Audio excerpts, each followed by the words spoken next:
Berarti yang pertama kelompok 2, yang kedua kelompok 3, yang keempat kelompok 1, yang terakhir kelompok 4. Begitu ya? Iya. Baiklah. Kak Dona, saya persilakan untuk memandu pleno kita. Mari, Kak. Ya, baik. Kelompok yang sudah siap untuk mempresentasikan, perlu diperhatikan ya supaya kita tepat waktu juga selesai. Masing-masing kelompok diberikan waktu 10 menit. Ya, 10 menit. Kalau sudah mau mendekati 10 menit, saya akan memberitahukan. Kalau belum berhenti juga, saya akan bilang stop. Ya. Dan diberikan waktu 3 menit bagi kelompok lain untuk memberikan tanggapan. Kalau sudah pas, ya sudah langsung aja bilang pas begitu. Ya, kita akan mulai. Ya, semua sudah siap ya. Kita mulai dari kelompok 2. Dipersilahkan Ibu Iren dan Rahel. Bukan, kelompok 2 itu Ibu Melinda dan Ibu Lamria. Oh, tadi kami kelompok iya kan? 2 loh. Kelompok 1 jadinya duluan kan? Oh, tadi bilangnya kelompok 2 itu. Kelompok 1 ya. Berarti saya yang salah. Iya, kelompok 1 duluan, baru kelompok 1 dipersilakan Ibu 3. Melinda. Iya, tadi Ibu Melinda udah opening. Maaf Kak. Silakan. Baik, terima kasih. Ibu Lamria, apakah ada di sana sebagai sekretaris kelompok? Iya Kak, ada Kak. Baik, terima kasih. Ibu Lamria, silakan untuk poin-poin besar dari nomor 1 sampai 4 kiranya bisa diberikan atau dipresentasikan.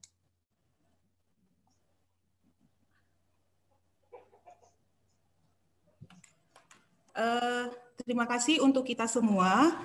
Kami dari kelompok 1 akan memaparkan hasil dari diskusi kami, yaitu yang pertama, apakah kelompok menemukan perempuan Kristen memiliki sikap radikal terhadap pengamat agama kepercayaan lain di lingkungan gereja, masyarakat sekitar, atau sekolah teologi?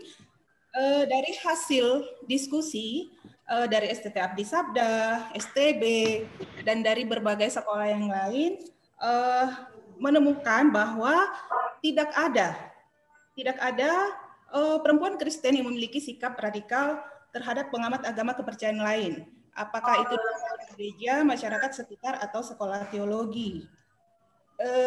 Hanya saja tadi ada tambahan pengalaman dari hasil penelitian dari Ibu Melinda.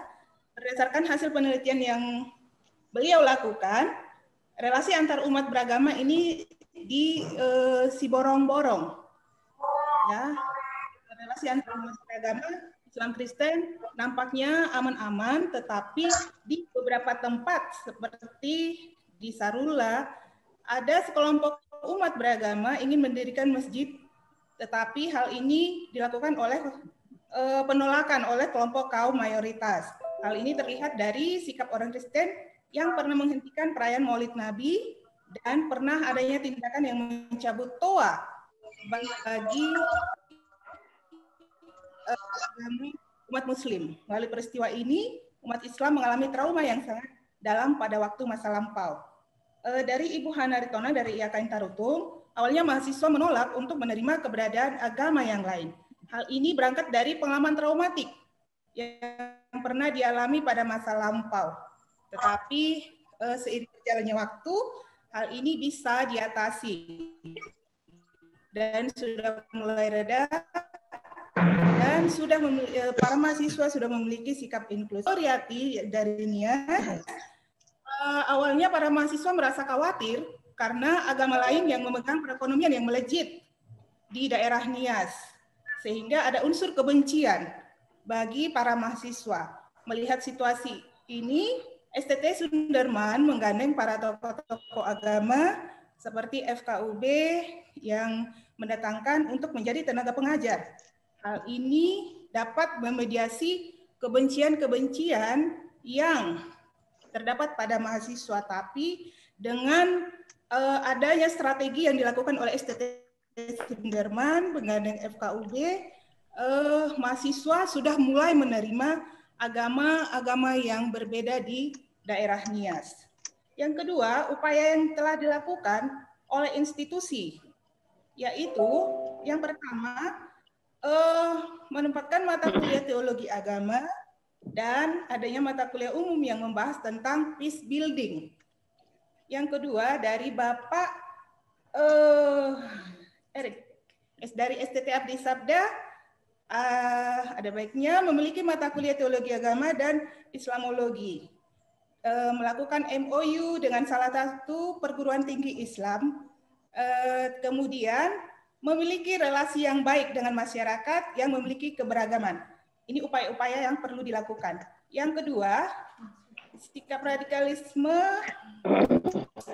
Sanggam, ya, belum terlihat karena ini di daerah Kota Pematang Siantar.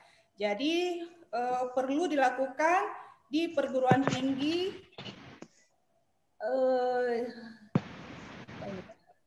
bisa diinikan. Maaf. Yang kedua, rencana tindak lanjut usulan-usulan yang lebih spesifik untuk mempersiapkan isu tentang perempuan, radikalisme, dan peace building di wilayah Sumatera. Yang pertama, membuat seminar atau webinar antar umat beragama dengan tema perempuan dan peace building. Atau secara sederhananya, pertemuan kelompok perempuan Islam dan kelompok perempuan Kristen untuk saling berbagi pengalaman atau dengan tujuan untuk mengurangi rasa kebencian. Yang kedua, rencana tindak lanjut yang kedua, relasi lintas agama perlu dikembangkan dengan mengundang FKUB. Yang ketiga, membentuk forum perempuan dalam pemahaman lintas agama region Sumatera, sehingga perlu menciptakan keharmonisan antar umat beragama. Kemudian memasukkan mata kuliah teologi feminis dalam kurikulum di setiap sekolah-sekolah teologi. Ya, demikian dari kelompok 1. Ya, baik. Terima kasih, Kakak. Baik, Ibu Lamria, saya tambahkan sedikit lagi upaya-upaya dari nomor 2 tadi. Dari STT Sunderman itu mereka mengundang untuk mengajar mata kuliah Islamologi dari tokoh moderat FKUB. Sudah 3 tahun ini melihat kecenderungan mahasiswa yang tadinya antipati terhadap agama yang berbeda, pemeluk agama yang berbeda. Lalu mereka tidak hanya belajar teori, tetapi mereka juga praktek langsung ke rumah-rumah ibadah, ke masjid-masjid, belajar dari masjid, dari kelenteng, dari gereja. Jadi itu sudah dilaksanakan upaya-upaya di nomor 2 dan nomor 3 tadi ya, baik dari kampus yang sudah dilakukan. Lalu tadi juga dari STT Abdi Sabda untuk mata kuliah Islamologi itu mengundang profesor muslim untuk mengajar mata kuliah ini. Dan yang terakhir menggarisbawahi yang paling penting dari pertemuan di kelompok 1 bahwa rekomendasi yang kami hasilkan yakni melahirkan sebuah forum perempuan lintas agama untuk regio Sumatera. Jadi tidak hanya Sumatera Utara, tapi Sumatera, dan itu akan ditindaklanjuti pertemuan pertama untuk tim penggagasnya akan dilaksanakan di bulan Agustus, tanggal 20 Agustus 2021, jam 10, bertemu dari perwakilan Persetia dan juga dan juga kami akademisi maupun tokoh-tokoh agama Kristen yang ada di Sumatera Utara dari STT juga dalam pertemuan perdana untuk mengaplikasikan forum kegiatan-kegiatan dalam forum perempuan lintas agama. Jadi program kerja tadi yang sudah sempat disinggung beberapa, yakni harapannya di bulan September kita bisa mengadakan seminar ataupun Zoom perdana dengan isu perempuan dan radikalisme ini untuk wilayah Sumatera, dan yang program kerja lain misalnya disebutkan bagaimana kita menggandeng emak-emak ataupun para ibu-ibu, para ibu untuk bisa juga concern di dalam isu lintas agama dan meretas radikalisme. Ibu Bapak sekalian, demikianlah hasil diskusi dari kelompok 1. Saya kembalikan ke Ibu Moderator. Silakan. Ya, baik, terima kasih kelompok 1 yang telah memanfaatkan waktu dengan sangat baik dalam 8 menit. Ya, masih ada 2 menit waktunya, tapi mereka sudah menjelaskan sangat terperinci, ya, bahkan sudah ada tanggal-tanggal dari pelaksanaan dari apa yang mereka rencanakan tadi. Saya memberikan kesempatan 3 menit bagi kelompok-kelompok lain untuk memberikan tanggapan. Mohon dibantu Ibu Lenta untuk melihat karena saya tidak bisa lihat semua, yang mungkin ada yang raise hand atau apa. Silahkan dari kelompok 1, dari kelompok 2, kelompok 3, kelompok 4, atau dari yang di luar kelompok itu boleh dipersilahkan.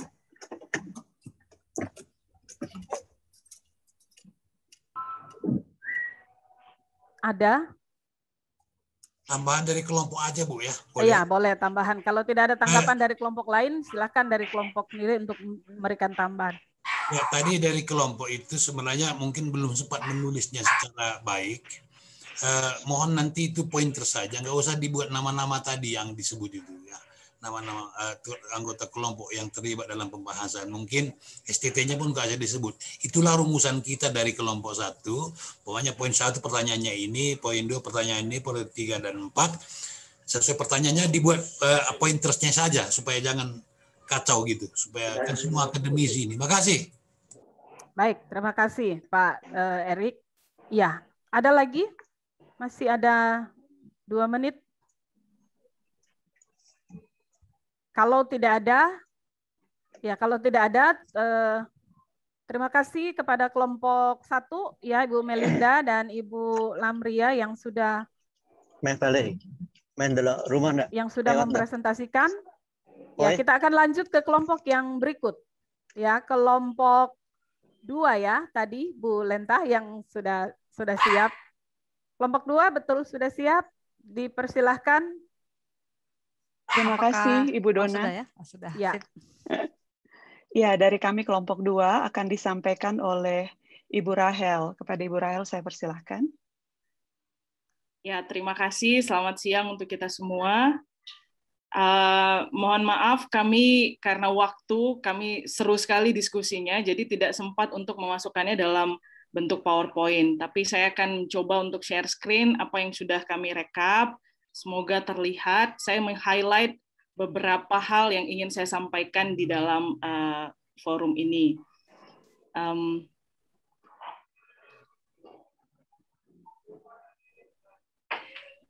Untuk diskusi yang pertama, apakah menemukan kelompok perempuan Kristen yang memiliki sikap radikal terhadap penganut agama kepercayaan lain di lingkungan gereja, masyarakat sekitar, atau sekolah teologi? Kita menarik sekali, kita membahas pada 2 konteks, yaitu luring dan juga daring. Lalu juga ada yang memberikan insight dalam bentuk kelompok dan individual, terstruktur dan juga tidak terstruktur. Jadi kalau secara luring, violent radicalism ini umumnya tidak terdeteksi, tidak ditemukan di dalam lingkungan-lingkungan. Akan tetapi kalau di dalam daring ini sebenarnya ya disadari atau tidak disadari ini cukup terlihat, yaitu lewat media sosial yang provokatif, hanya dengan join saja atau dengan mengklik like itu sebenarnya sudah kita bisa dikategorikan sebagai kelompok yang melakukan hal tersebut. Nah, kita juga membaginya dengan radikalisme damai atau yang lebih positif. Ini ada juga ditemukan lewat gerakan perempuan yang sudah dilakukan oleh beberapa sekolah-sekolah tinggi teologi dan juga pusat kajian yang juga sudah ada dan juga ada yang bergabung dengan pusat kajian tertentu. Untuk pertanyaan yang kedua, sebentar.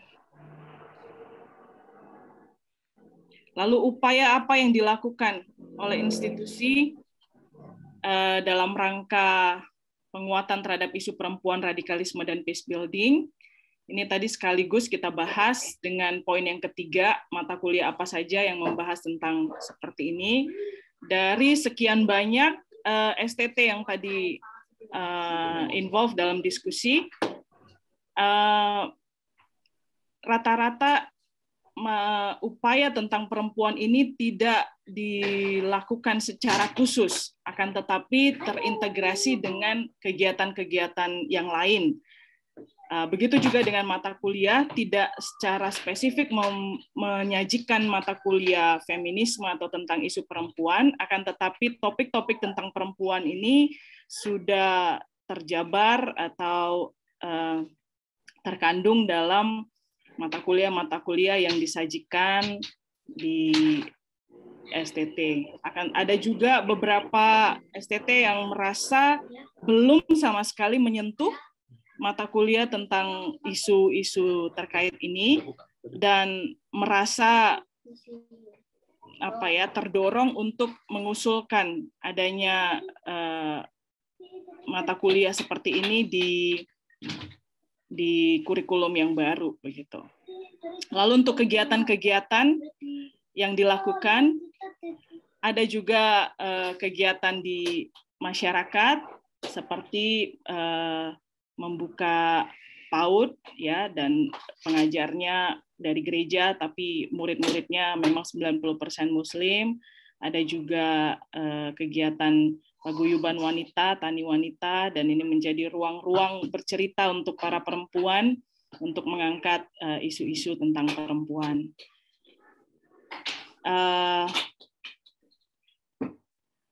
Lalu rekomendasi yang kita hasilkan dari diskusi yang tadi di kelompok 2, yaitu yang pertama menghasilkan tulisan yang bisa diakses, karena dengan tulisan kita bisa memberikan wawasan yang bisa direkam secara digital. Lalu juga mengusulkan mata kuliah tentang perempuan untuk dimasukkan dalam kurikulum yang ada, yang baru. Lalu juga ini menjadi menarik, tadi ada usulan untuk bahwa selain dalam aras akademis, kita juga harus melakukan atau menjadi praktisi. Ya, jadi juga harus dilakukan, diterapkan dalam aksi-aksi yang konkret di masyarakat. Itu yang bisa kami sampaikan dari kelompok 2. Mungkin dari Ibu Iren mau menambahkan, silakan. Terima kasih Ibu Rahel. Saya kira cukup dari saya, mungkin dari anggota kelompok kita. Kalau tidak ada, saya kembalikan ke Kak Dona, silakan. Iya, ini untuk kelompok 2 masih ada waktu yang cukup sebenarnya ya. Tapi penjelasannya hasil dari diskusi telah selesai dipaparkan. Saya memberikan kesempatan kepada kelompok-kelompok lain untuk memberikan tanggapan. Dipersilahkan.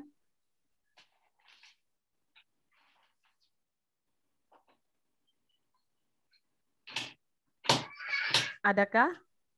Itu hasil kelompok, jadi tak payah dibantah kan? Maksudnya. Iya. Maksudnya tak payah perlu dibantah gitu. Tidak dibantah, tapi mungkin mau memperjelas dari yang usulan yang disampaikan, kira-kira seperti apa realnya. Kalau tidak ada dari kelompok sendiri yang mau memperkaya? Biasanya kalau di kelompok 1 sudah tidak ada yang memberi itu, harapan kelompok 2 dan seterusnya 3, 4 nanti tidak ada yang memberikan tanggapan. Iya, jadi tidak ada ya? Mungkin dari saya bisa, suara udah jelas. Bapak siapa? Saya nggak lihat di layar. Ronald. Pak Ronald. Mas Ronald. Ibu Dona jangan lupa aku loh. Silakan Bapak Ron. Jadi yang pertama bagi saya kira kita perlu nanti juga perjelas radikalisme ini. Kan kemarin ada pemateri, kalau tidak salah Ibu Tica ya dari Kupang, Silin, mengangkat tentang radikal dalam pengertian positif, kreatif ya, sebagai pergerakan untuk memperkuat diri dan kelompok Yang kedua adalah yang negatif destruktif yang kita sedang bahas sebenarnya. Itu satu. Kemudian ruang lingkup untuk perempuan radikalisme, tapi jangan lupa anak dan lelaki dalam ruang private, pribadi, kemudian ruang masyarakat. Saya kira di kita, ruang-ruang riset kita akan mengarah ke situ. Nah, misalnya kami menemukan di lapangan soal radikalisme terkait dengan kekerasan KDRT, artinya ada perempuan-perempuan dalam masyarakat adat, misalnya contoh kasus di Asmat yang saya sedang riset sekarang, sedang mencari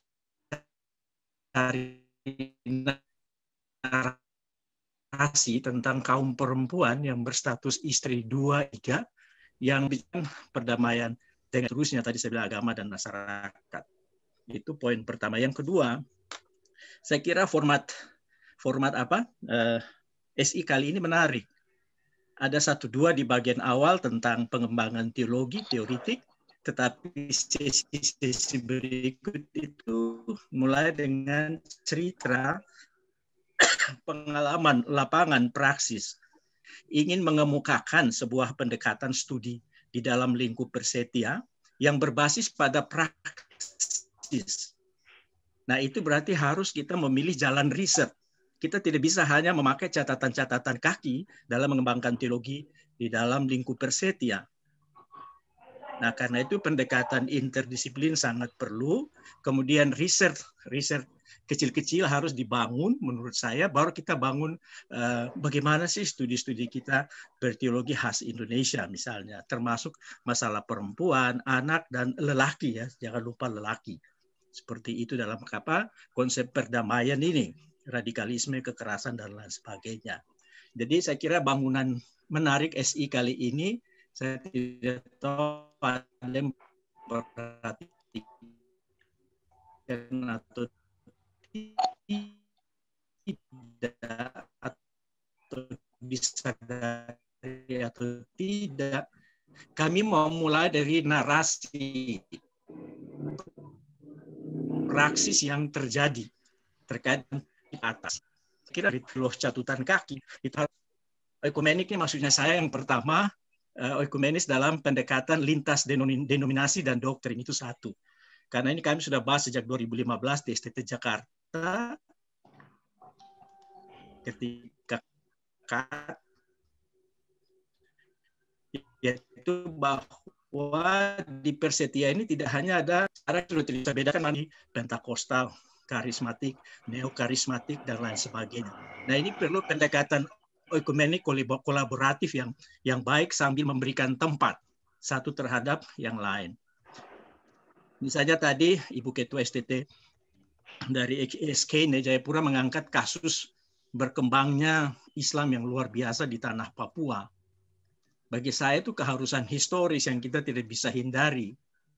Nah, problem yang harus kita pertanyakan, ya, mereka begitu luar biasa dalam dakwah doktrin ajaran, tetapi yang paling kuat adalah dakwah sosial. Sementara gereja-gereja terus asik di sini, ya, urusan domestik dalam gereja. Ya, ini kita punya problem.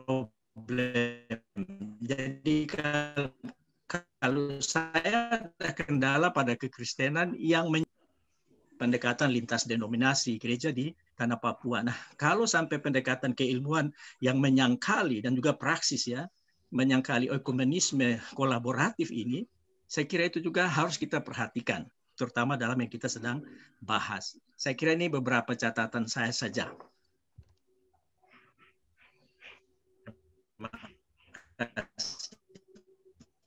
Ya, baik. Bapak terima kasih. Terima kasih, Bu Dona.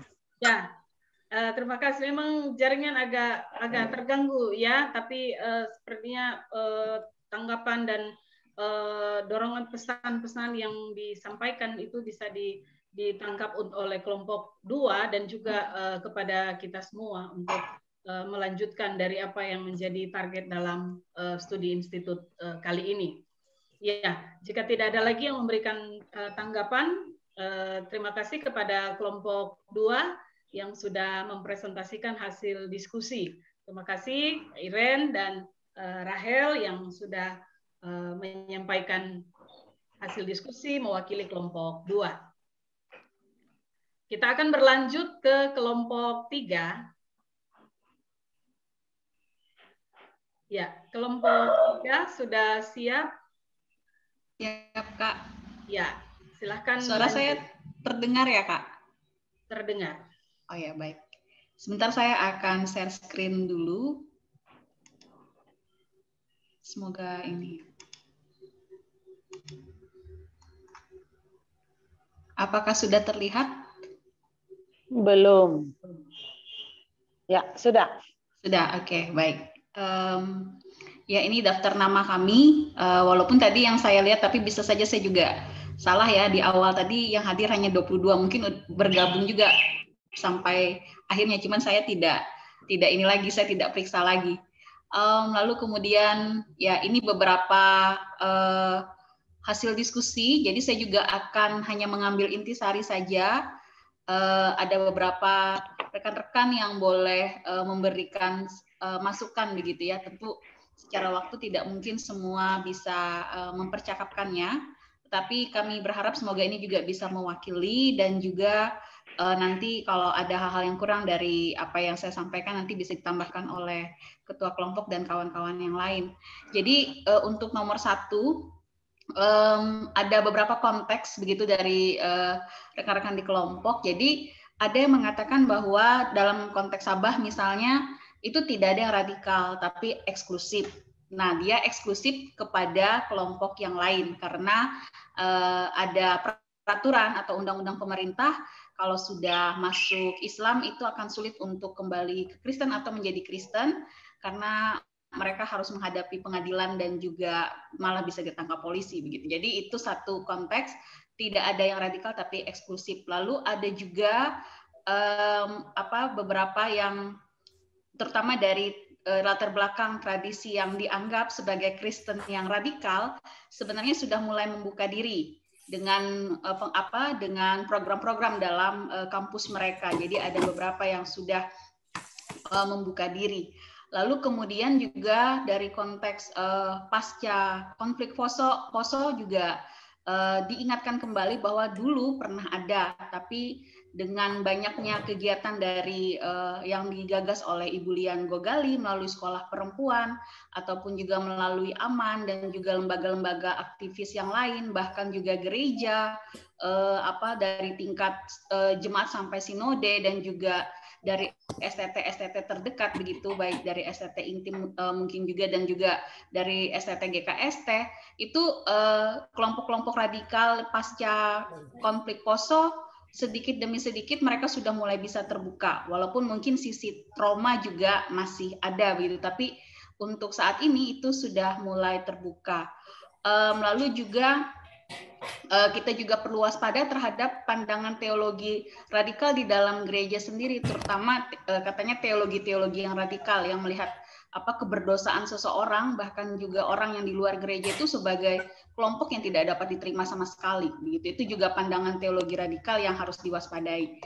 Lalu juga ada beberapa kawan-kawan dari konteks yang lain, misalnya berbicara pasca bencana, itu malah membuka komunikasi bersama dengan kelompok lain yang tadinya sangat sulit untuk dijangkau, tapi pasca bencana itu bisa, dan di dalamnya juga dipercakapkan tentang spiritualitas. Jadi ada tujuan untuk mempercakapkan pengalaman-pengalaman spiritualitas baik dalam menghadapi bencana bahkan dalam kehidupan pribadi, dan itu ada yang terima, ada yang tidak, tetapi pelayanan tetap diberikan.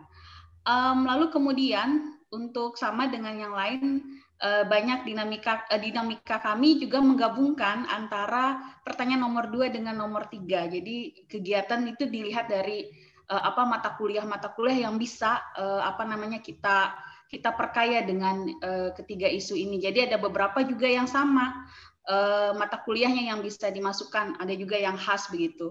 Mungkin ada di STT itu, tidak ada di STT lain. Ada teologi feminis, hermeneutik, teologi PB, etika, teologi kontekstual. Lalu juga ada mata kuliah khusus lainnya dalam STT masing-masing, dan juga ada kerjasama dengan lembaga-lembaga pendidikan dari keagamaan lain, dan juga dengan lembaga-lembaga dalam dan luar negeri yang memberikan insight tentang radikalisme dan juga peace building. Lalu kemudian juga ada beberapa bagian dari kawan-kawan yang dari STT Injili dan Evangelikal, dan juga yang melihat bahwa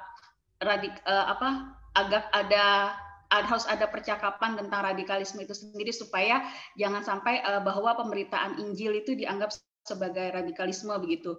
Ada juga yang mengatakan bahwa tadinya tidak memerlukan ini karena ini adalah kebutuhan kelompok seberang atau kelompok yang lain, tetapi setelah mengikuti 2 hari persetia ini, lalu itu menjadi kebutuhan bahwa perlu dijembatani secara khusus melalui nilai-nilai di kampus mereka yang dikatakan lebih misioner begitu. Nah, itu menjembatani itu dengan kebutuhan bahwa kita perlu memasukkan tentang isu radikalisme perempuan dan juga peace building ini sudah menjadi kebutuhan begitu setelah 2 hari ikut ini. Lalu juga dari Ibu Linda Bustan dari Universitas Kristen Petra tadi, beliau juga mengingatkan ini juga mungkin terbuka untuk yang lain, ada Indonesia Peace Network yang kita juga bisa bekerja sama. Kalau ada STT lain yang mau bekerja sama, mereka sangat terbuka. Dan juga sebenarnya program Kampus Merdeka menurut Ibu Linda juga bisa digunakan. Jadi kalau ada mata kuliah di kampus lain yang berbicara tentang radikalisme dan peace building, kalau tidak ada bisa menggunakan program Kampus Merdeka ini. Tapi mungkin kita perlu lihat lagi apakah di STT juga terakomodir untuk hal-hal ini begitu. Lalu kemudian dari gereja GKP ada yang menyampaikan bahwa ada gereja juga terutama GKP yang punya Pasundan Durembang, mereka juga mendampingi para perempuan lintas iman yang mengalami KDRT, membuka juga kemungkinan kalau ada untuk PPL begitu ataupun untuk magang mahasiswa-mahasiswi dari STT, mungkin ada yang mau belajar tentang bagaimana konteks lintas iman itu, dan juga secara khusus karena mereka berada di Jawa Barat yang sangat kuat juga konteks keislamannya. Lalu juga ada program Youth Leadership yang digagas juga oleh GKP secara khusus untuk membuka kemungkinan bagi anak-anak muda untuk belajar tentang orang-orang lain secara lintas iman, dan juga bagi anak-anak dalam sekolah minggu dan juga kelas bahasa Inggris yang terbuka untuk anak-anak secara umum. Beberapa mata kuliah khusus dari kawan-kawan dari STT lain juga disampaikan. Lalu juga yang seperti saya sampaikan tadi hampir sama, ada beberapa mata kuliah yang memiliki kemiripan untuk dimasukkan topik-topik ini. Nah, kami langsung yang keempat. Nah, yang keempat ini tindak lanjutnya memang tindak lanjut itu harus diatur juga dalam kurikulum mata-mata kuliah begitu. Itu juga perlu dipikirkan baik bagi tim kurikulum di setiap STT yang ada. Lalu juga bagi STT ataupun juga lembaga pendidikan teologi yang punya program-program pemberdayaan bagi masyarakat juga perlu bisa memasukkan ketiga isu ini sehingga juga publik bisa diedukasi. Lalu kemudian kerjasama itu juga perlu dari kita sebagai lembaga pendidikan teologi Kristen dengan lembaga pendidikan tinggi keagamaan yang lain itu digalakan. Lalu ada juga yang mengusulkan untuk kuliah-kuliah umum masih dalam topik ini secara khusus supaya ada STT-STT yang mungkin masih belum atau masih baru atau masih belum memahami konteks ini untuk bisa akrab dan itu menjadi kebutuhan bagi lembaga itu sehingga juga itu memperbaharui gitu. Lalu juga ada masukan juga untuk persetia untuk memiliki bank data bagi tulisan-tulisan dalam bentuk apapun yang ada kaitannya dengan ketiga isu ini sehingga bisa menjadi rujukan baik bagi kita sebagai anggota persetia atau lembaga-lembaga lain yang ingin mengaitkan studi perdamaian itu dengan lokal konteks dan lokal konten gitu. Jadi karena itu yang menjadi kesulitan, katanya kita bisa mengajarkan studi perdamaian tetapi kan setiap konteks itu punya kebutuhan yang berbeda, sehingga itu yang seringkali jadi blind spot begitu. Jadi itu juga rekomendasi. Lalu ada juga kerjasama nih dari STT Intim yang akan kedepannya menguatkan dengan lembaga UIN Makassar yang ada di sana tentang secara intensif mendalami studi Islam dan Kristen dan juga proposal penelitian tentang radikalisme. Itu dari kelompok 3. Terima kasih. Ya, terima kasih Ibu Happy. Ya, kami happy juga mendengarkan presentasinya yang sangat komprehensif ya. Saya persilahkan kepada rekan-rekan dari kelompok lain untuk memberikan tanggapan atau pertanyaan.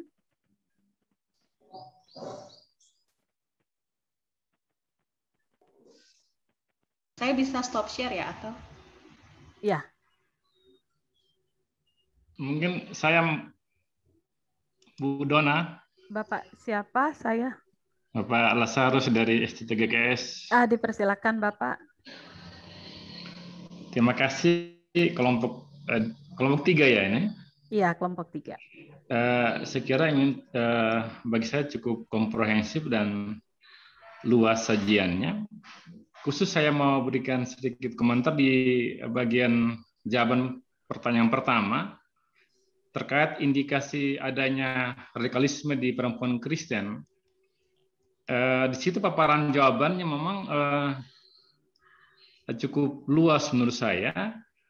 Mungkin karena luasnya tidak nampak, tidak cukup tajam ya, tidak agak kabur menurut saya, tidak nampak secara jelas terkait dengan perempuan Kristen.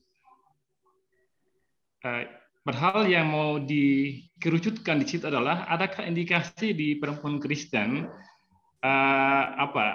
indikasi radikalisme, apakah dalam bentuk wacana, verbal, pikiran, dan juga dalam bentuk aksi. Saya tidak menangkap dalam sajian kelompok 3. Demikian dari saya, Bu. Saya kembalikan.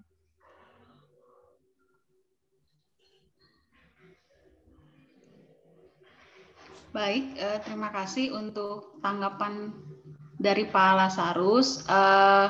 Baik Pak, memang nanti saya juga mungkin bisa minta tolong ada Ibu Ketua kami di sini, Ibu Ani Saino juga yang turut memberikan catatan-catatan juga untuk tanggapan ini. Kalau ada silakan Bu.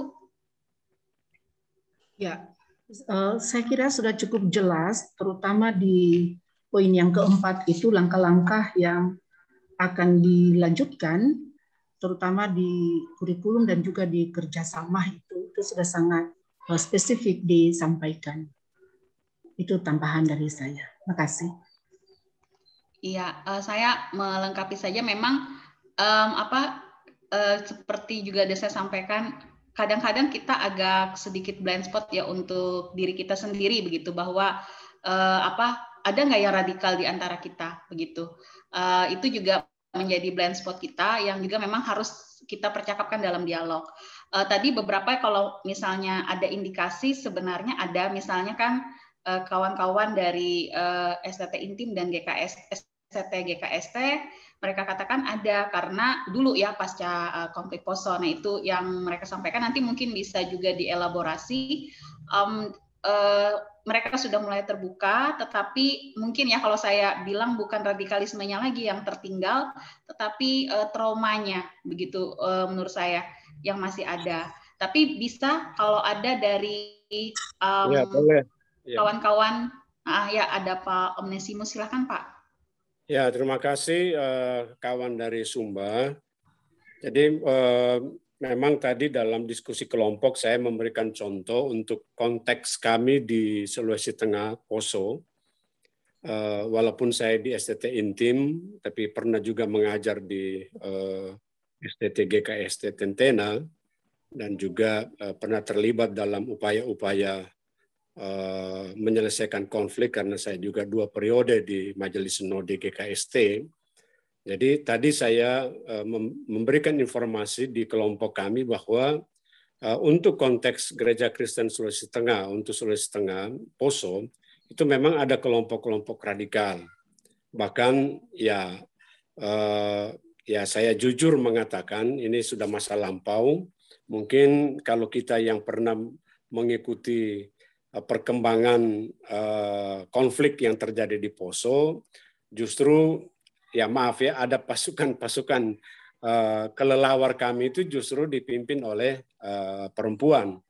Nah, kemudian pasca konflik juga ada kelompok-kelompok radikal perempuan yang membentuk diri sebagai komunitas yang akan melakukan reaksi bila mana ada aksi dari kawan-kawan kita yang lain. Tetapi sejalan dengan beriringnya waktu, ada pendampingan dari pemerintah, ada deklarasi Malino, seperti Ibu Naomi katakan juga ada keterlibatan dari lembaga-lembaga swadaya masyarakat, ada AMAN, ada Ibu Lian Gogali, bahkan kami waktu itu masih Majelis Node. Nah, kemudian kelompok-kelompok ini bisa memahami,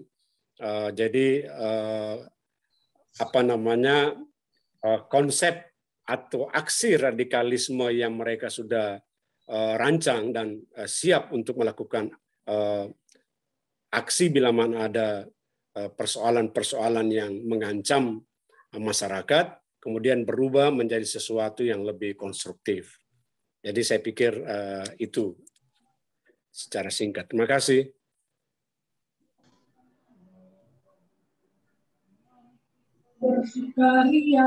Itu tadi dari dari kelompok kami. Apakah bagaimana? Ada respon balik atau moderator? Ya, saya pikir waktunya sudah habis ya untuk kelompok 3 dan tanggapan juga pembahasan tadi sudah bisa didokumentasikan oleh kelompok 3 melengkapi hasil diskusi yang ada. Terima kasih kepada Ibu Happy dan juga kepada Ibu Ani, Ketua dan Sekretaris yang sudah menyampaikan dari kelompok 3. Terima kasih. Ya, selanjutnya saya akan berikan kesempatan kepada kelompok 4. Ya, kelompok 4 untuk menyampaikan laporan diskusinya dengan durasi waktu yang sama, 10 menit. Ya, terima kasih Ibu Dona. Saya mewakili kelompok 4 sebagai sekretaris yang mencatat hasil diskusi kami. Karena sekretaris yang ditentukan tidak hadir ya, berhalangan hadir. Nah, saya share screen dulu.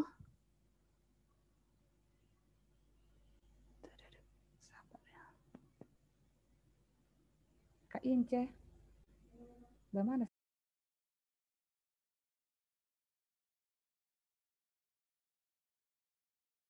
Sabar Bu ya, saya masih cariin.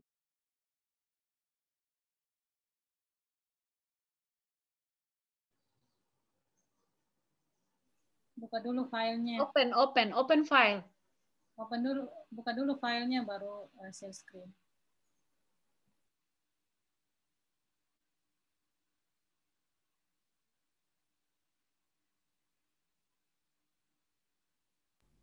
Tidak ada tulisan open file. Bukan, Ibu Share, share aja kali ya. Bu Ningsi buka filenya. Buka, dalam posisi buka filenya baru share screen. Yes, oke, mantap. Ini bisa kah? Belum. Itu yang mau dibacakan, belum kelihatan. Belum kelihatan. Waduh, File yang mau dibaca dibuka dulu baru share screen. Aduh. Tidak sabar, saya buka dulu. Iya, buka dulu filenya, baru klik share screen. Pelan-pelan asal cepat. Masih jauh. Di Sumba ini sinyal bagus. Tadi teman dari Wengapu itu terlempar dengan sendirinya. Indonesia Timur masih bergumul loh. Susah sinyal. Inilah ketidakadilan di Indonesia. Jangan salah, di Malaysia juga banyak yang susah sinyal.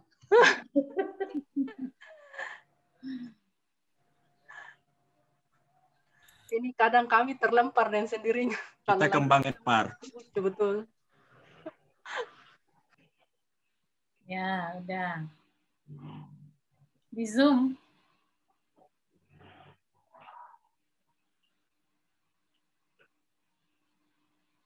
Oke. Masih di mute itu, Ibu Ningsi masih di mute. Iya. Ya.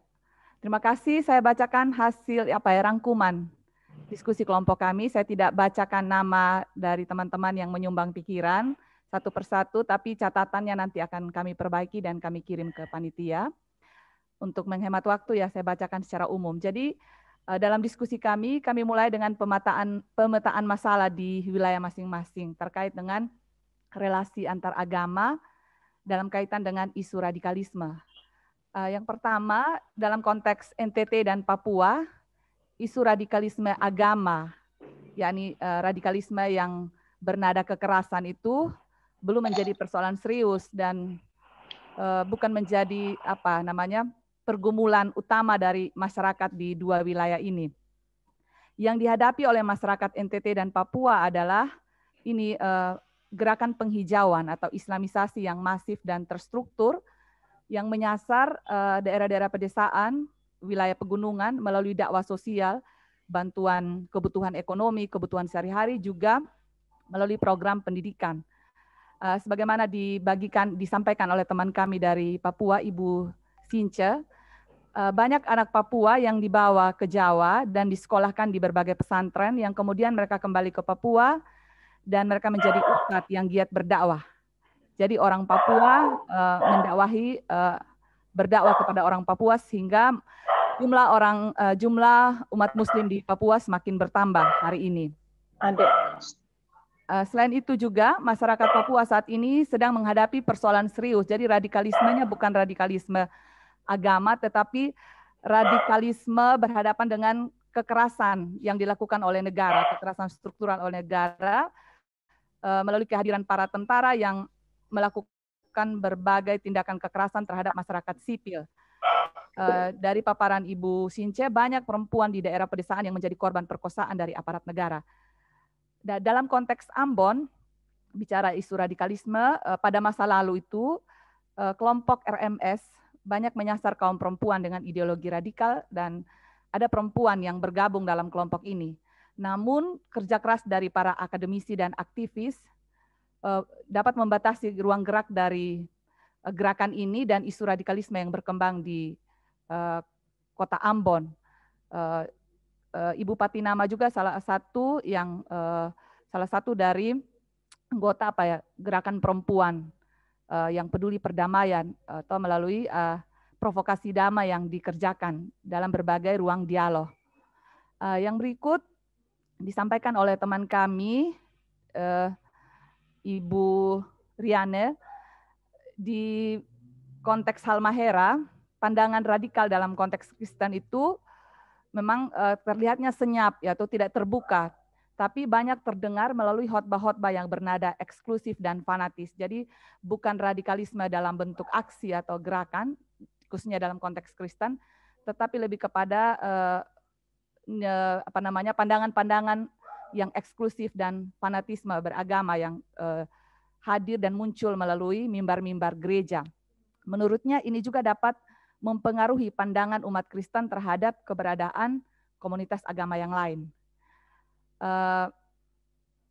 Juga kalau bicara isu radikalisme, khususnya radikalisme yang bermuatan kekerasan di kalangan perempuan Kristen, khususnya di wilayah Indonesia Timur dan Yogyakarta, itu belum ditemukan atau belum disimpulkan ada atau tidak, karena belum ada pengkajian terkait ini.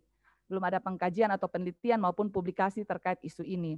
Sehingga ini menjadi RTL dari kelompok kami juga.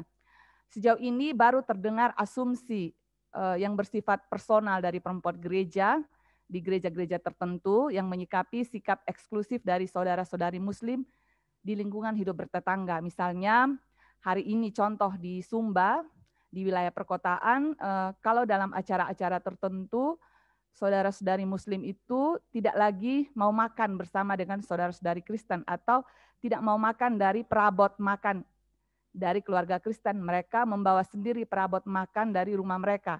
Kalau mereka tidak membawa perabot makan dalam acara pesta, mereka tidak akan makan. Seperti itu. Nah, dalam konteks Yogyakarta, sikap eksklusif dan intoleran itu sangat terasa ya di sejumlah sekolah, kampus, dan dalam hidup bermasyarakat. Contohnya di Yogyakarta, kos-kosan itu hanya dikhususkan untuk ada kos-kosan muslimah atau khusus untuk menerima anak-anak muslim, tidak menerima anak-anak yang non-muslim. Juga disampaikan oleh teman kami dari STT Nasaran, ada kampus yang apakah diancam atau bagaimana, dibully atau gimana, karena kampus Kristen ya, karena menerima seorang mahasiswi yang berhijab. Jadi seperti itu. Nah, upaya-upaya apa yang sudah dilakukan di institusi masing-masing dalam penguatan terhadap isu ini? Yang pertama, semua kampus ya, semua kami yang hadir mewakili kampus masing-masing sudah mengintegrasikan isu ini dalam kurikulum di sekolah masing-masing. Ada penguatan kurikulum berbasis teologi damai, yakni menanamkan pemikiran damai, pemikiran inklusif, pluralis dalam berbagai mata kuliah, seperti mata kuliah konflik, agama dan perdamaian, teologi feminis, juga mata kuliah hermeneutik feminis dan gender, mata kuliah teologi kontekstual, teologi sosial yang mengkaji isu-isu agama yang beririsan dengan isu-isu sosial lainnya, seperti isu kemiskinan, isu ketidakadilan, dan sebagainya. Juga mata kuliah Islamologi, teologi agama-agama, teologi anak, cinta damai dalam Prodipak. Juga ada mata kuliah pendidikan agama Kristen dalam konteks masyarakat majemuk. Ini ada tersebar di sekolah-sekolah kami. Jadi ada sekolah yang ada mata kuliahnya PAK dalam masyarakat majemuk, ada yang mata kuliahnya teologi agama-agama, dan lain-lain. Yang penting isu ini juga dibahas, didiskusikan, menjadi salah satu tema dalam setiap mata kuliah yang sudah disebut. Di kampus UKIM, kampus UKIM itu dikenal sebagai kampus orang bersaudara. 5 fakultas yang ada di kampus UKIM itu semuanya mahasiswanya itu mahasiswa lintas agama, kecuali mungkin fakultas teologi. Untuk S2 di fakultas teologi ada S2 studi perdamaian, S3 studi kebangsaan, yang mahasiswanya juga berasal dari berbagai agama. Di STFT GKI Papua terdapat mata kuliah agama dan perdamaian, namun juga ada mata kuliah perempuan dan perdamaian. Tapi di sini yang menjadi pokok perhatian dari mata kuliah ini adalah menghadapi kekerasan negara terhadap masyarakat sipil dan perempuan yang menjadi rentan korban kekerasan dari aparat negara. Dan juga isu-isu kemiskinan yang dialami oleh perempuan Papua, isu-isu keterbelakangan yang menjadi concern dari mata kuliah perempuan dan perdamaian. Ya, berikut upaya yang dilakukan adalah di kampus tertentu, mungkin teman-teman kelompok kami juga bisa share sebentar, di kampus kami di STT GKS, kami juga menghadirkan dosen beragama Islam yang mengajar full dalam mata kuliah Islamologi, khususnya di masa pandemi ini karena kuliahnya adalah kuliah online, jadi kita bisa undang dosen yang beragama Islam. Juga ada kunjungan lapangan di rumah ibadat agama lain dan dialog dengan pemimpin agama dalam mata kuliah teologi agama-agama. Juga beberapa kami sudah melakukan penelitian dan publikasi terkait dengan isu-isu sosial dan teologis di seputaran tema ini. Ada penelitian di Majelis Taklim Perempuan untuk melihat konten-konten pengajaran di Majelis Taklim, apakah bernada radikal, negatif, ataukah justru di situ diajarkan tentang nilai-nilai perdamaian. Juga penelitian terkait dengan toleransi berbasis kearifan lokal, penelitian terkait dengan relasi antar agama. Ada juga yang giat melakukan kampanye damai di sejumlah media sosial, blog pribadi, juga melalui tulisan ilmiah populer. Ini dilakukan oleh dosen dan mahasiswa di berbagai media online, termasuk website media Islam online. Jadi mahasiswa-mahasiswa di kelas Islamologi diminta untuk mengirim tulisan sebagai bagian dari tes tengah semester, tulisan ilmiah populer di media Islam online untuk menyampaikan pemikiran pandangan yang berbeda, pemikiran-pemikiran Kristiani yang progresif terkait dengan Islam, atau bagaimana orang Kristen menulis tentang Islam, menulis narasi-narasi perdamaian, gender justice, dan isu perempuan dan kekerasan di berbagai media, baik media online maupun media cetak. Juga membangun ruang dialog perempuan lintas agama dalam kerjasama dengan berbagai LSM dan organisasi perempuan yang concern pada isu ini. Ini dilakukan oleh teman-teman di Ambon. Kegiatan-kegiatan pengabdian masyarakat dilakukan oleh teman-teman dari STT GPI, FAKFAK. Melatih guru-guru perempuan mulai dari tingkat PAUD dan guru sekolah minggu melalui penguatan kapasitas perempuan.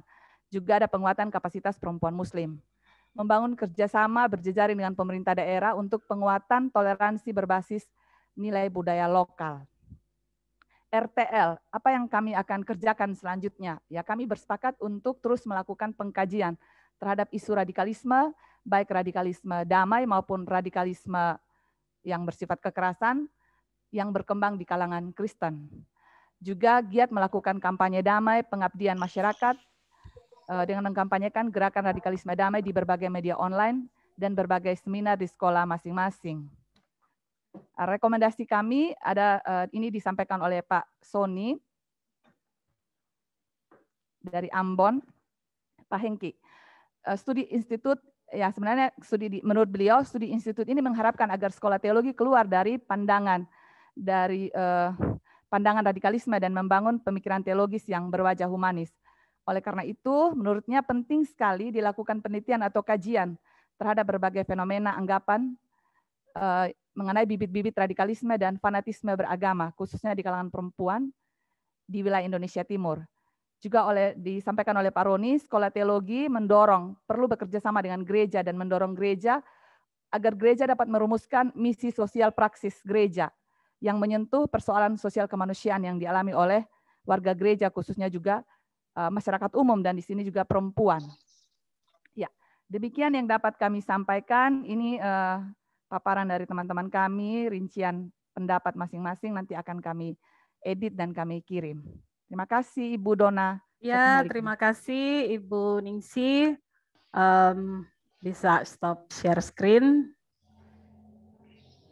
Ya, kami memberikan kesempatan kepada kelompok lain, kepada peserta untuk memberikan tanggapan.